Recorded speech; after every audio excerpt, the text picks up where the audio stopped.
Баршаңызға сәлем. Мен аттым Зейін, жасым 5-те. Алматы қаласында тұрамын. Біз әкем анам, қарындасым Мадина бақшасынан қайтып келеміз. Үйде ата әжем күтіп отыр. Ата, жерді неде қопарып жатырмыз? Қарағым, жер анаңдай.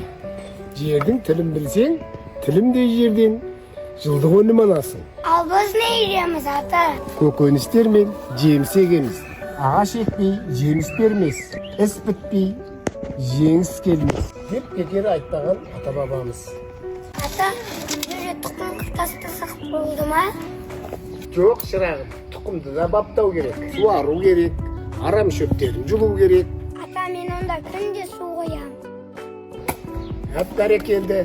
Тұқымға күтім болса, дәнге береке қонады. Мен де үлкен болғанда жерде тұқым еріп, елдерге жеміс беремін.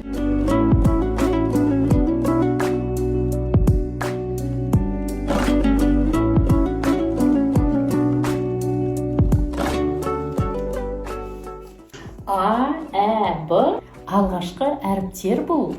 Әріпті білсең, ашылар сыр. Әже, әріп не үшін керек? Әріп кілт, білімнің қақпасы. Білімсіз өмірдің жоқ мәні. Кітапқа түскен әрбір әріптен ашылар санаңның тақтасы. Мен де оқып жасамын. Әр әріпті күнде санап, білімге жол ашамын. Білімді бол, ел ісіне жарарсың.